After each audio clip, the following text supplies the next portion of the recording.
Here's how to use your Inline Compact 600 in automatic mode. Firstly, it's a good idea to feed out around 600mm of DTF film as a leading edge to your prints from your DTF printer. The reason for this is to allow you to put the film into the powder curer unit without scratching and damaging the prints that are near to the front edge, because they won't be there. Then what you're going to do is you're going to start printing. So I'll put my Mimaki printer into remote mode and start printing.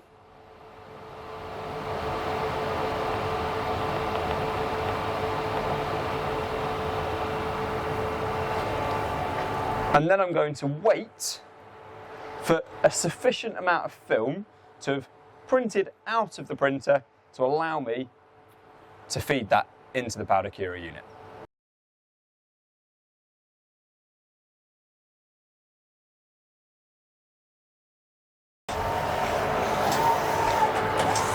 Once your film starts to touch the floor, what you'll then want to do is pick it up and just feed it into the powder curer machine. There won't be enough film yet to bring it back up and put it onto the vacuum roller, so we'll just wait for another few minutes and we'll pick that up in a second.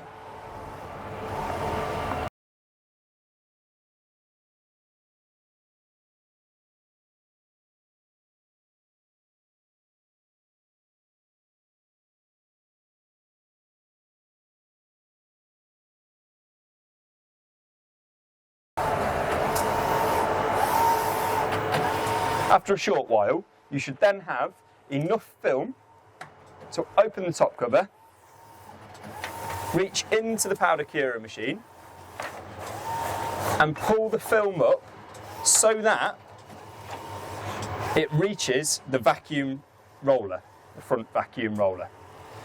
You want to try and load the film onto that vacuum roller as straight and as central as possible. Once you've done that, turn on the vacuum function on the panel by tapping the word vacuum. And if you have a sufficient amount of film at this point, pull it through and push it down into the V of the powder weight trough. At this point, you're going to want to move the media guides so that they are in and close to the edge, each edge of the film.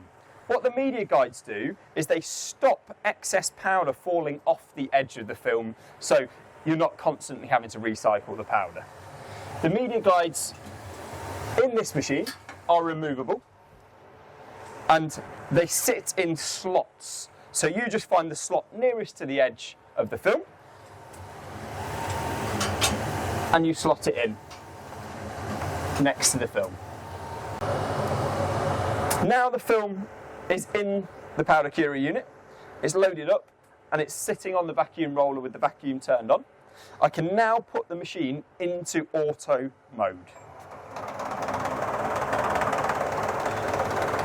A small amount of powder will be applied just to weigh the film down into the powder weight trough. And now the machine is going to wait until enough film has printed out of your printer to cover the photo sensor on the entrance to the powder curer machine. At that point, it will apply the right amount of powder needed for your prints, and once it sees the right amount of powder on your prints, the vacuum roller will start to feed the media through to the other end of the machine, through the oven, and cure your prints.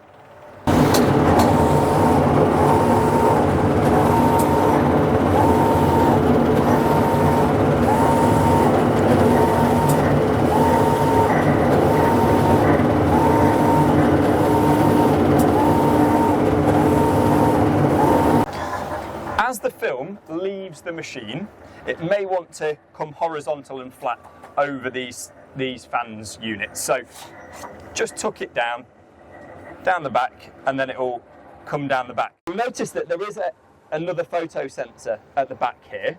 That photo sensor controls two things. Firstly, when it sees film, it will turn on the cooling fans. Secondly, it will turn on the vacuum on the rear vacuum roller just here. Once you have a sufficient amount of film having left the unit, ready to be taken up on the take-up device, it is advisable to pause your printer and turn off the roll function so that that's not spinning while you're trying to take the film to it. Now we've paused our printer, it stops the film being pulled through the powder curing unit because the film in sensor on the entrance to the unit is no longer sensing film to be pulled through. This pause allows us time to attach the film to the take-up device without it moving forwards. I've also turned the roll function off on the Inline Compact 600 so that the take-up device roller is no longer rolling round, and again that allows me time to attach the film more easily. The film should come out of the machine behind the fans panel. It should crucially also go behind the take-up tension bar. So it goes behind and underneath the take-up tension bar and then around the front of it, and the take-up tension bar should then lift up as you lift the film up to place it onto the take-up roller. You want to attach it centrally and as straight as possible, and you want to ensure that it's securely attached to that cardboard core, because you don't want that cardboard core just slipping underneath the film. You actually want it to be wound around as it rolls. Attach a piece of tape in the centre, and then also use 2 further pieces of tape, one at either edge. So you're using 3 pieces of tape in total. Once you've attached the film to the take-up roller, you then want to turn back on the roll function on the Inline Compact 600 and unpause your printer.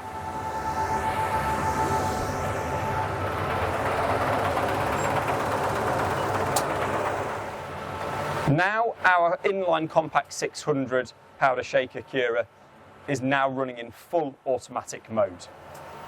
It's sensing when there is film entering the machine. When it does so, it applies powder to that film. It then senses whether there is a sufficient level of powder being applied to that film. Once it does, it uses the vacuum rollers to pull that film through the main oven, which will then cure it. As it leaves the oven, it goes underneath the tension bar for the take-up device. That senses whether there is film which needs to be taken up by the take-up device. When the tension bar is in the lowest position, it senses that there is film which needs to be taken up. The take-up roller will roll around to pull that up. When the tension bar is in its highest position, it senses tension and it senses that there isn't film which needs to be pulled by the take-up device. How then do you ascertain the right settings for powdering and curing your prints? Well, this is going to vary from printer to printer, from quality setting to quality setting. In other words, the speed that your printer is outputting your media, the speed that your printer is outputting your prints. So, what you first of all want to do is match the speed of the powder curer device to the speed of the output of the film of the media. The way to do this is to keep an eye on, or even measure, the distance between the bottom of the droop of the media and the floor. Now, I'll use my tape measures to do this, so I can see that that gap is around 300 millimetres. Now, I'm going to keep an eye on that, I'm going to keep measuring it, and I want that gap, while the machine is pulling the film through, and while the printer is printing, I want that gap to remain very steady at the same gap. And I measure it again, and I can see it's still at 300 millimetres. So what that tells me is that while that's printing and while this is pulling at exactly the same speed. If that gap is reducing and the bottom of the droop of the media is getting closer to the floor while that's printing and while that's pulling, then this machine isn't set fast enough, and the feed speed setting needs to be increased. If this is going quicker than that. What will happen is that gap will raise to such an extent that the film sensor on this machine will be uncovered, and this will pause. And it will pause regularly and for long periods of time. If that's the case, then this is going too quick, and the feed speed setting on the powder curer device needs to be decreased.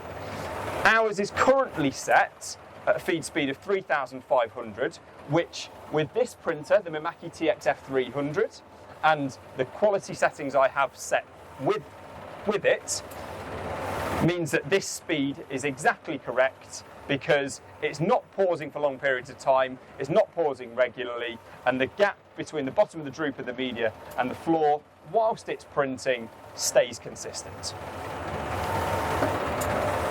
The next setting you then have to set correctly is the temperature setting within the main oven.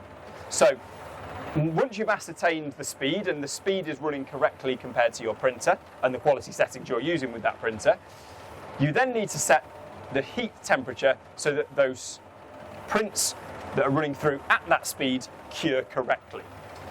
So the way to do that is to look at your prints as they come out of the tunnel and see if they're correctly cured.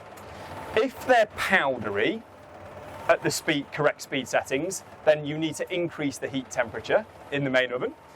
If they're translucent or near transparent, or they're yellowy, then they're indicators that it's overcured and that the temperature in the main oven will need to be decreased. As things stand, I believe mine is slightly overcured, so I'm going to go into my settings, I'm going to into my heat temperature, and I'm going to decrease that from 120 degrees to 105 degrees. During use, the powder in the main powder trough will reduce as it's used. A lot of that will end up being recycled into the powder recycle trough at the base of the machine. You'll find that just here. So when the powder in the main powder trough is running low, the powder warning light will shine to alert you to this fact.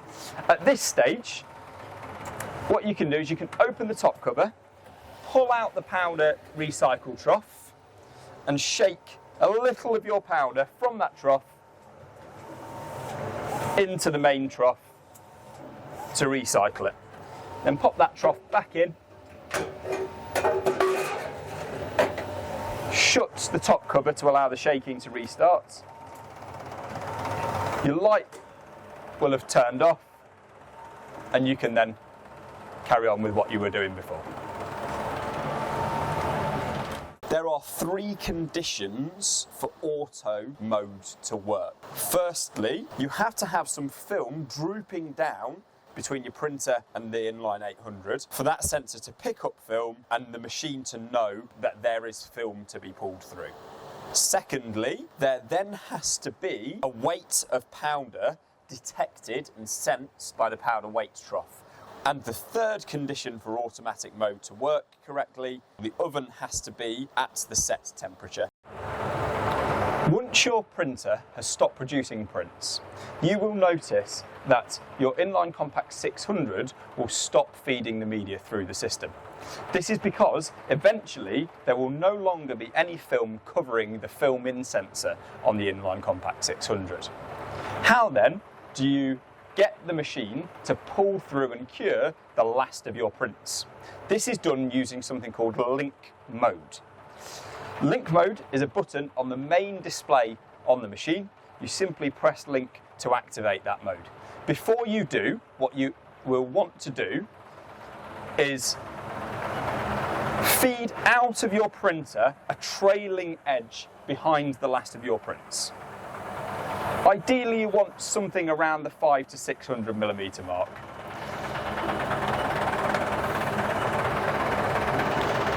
So feed that out. I'll cut that off. I'll very carefully just place that on the floor, and then I'm going to put the machine in link mode. What this does is it deactivates the film in sensor. So the machine is no longer looking to see if there's a necessary amount of film to pull through, because it knows it's now just pulling through the last of your prints. It will feed that through, they'll get wound around onto your take-up device, and then you've finished using the system. What is crucial after that point is that you leave the system with the heat and feed functions active for around 30 minutes after the last of your prints have been pulled through. The reason for this is because whilst those functions are active, the extraction fans on the system are also active, and they will continue to extract the smoke and the byproducts from the DTF process and filter them through the filters.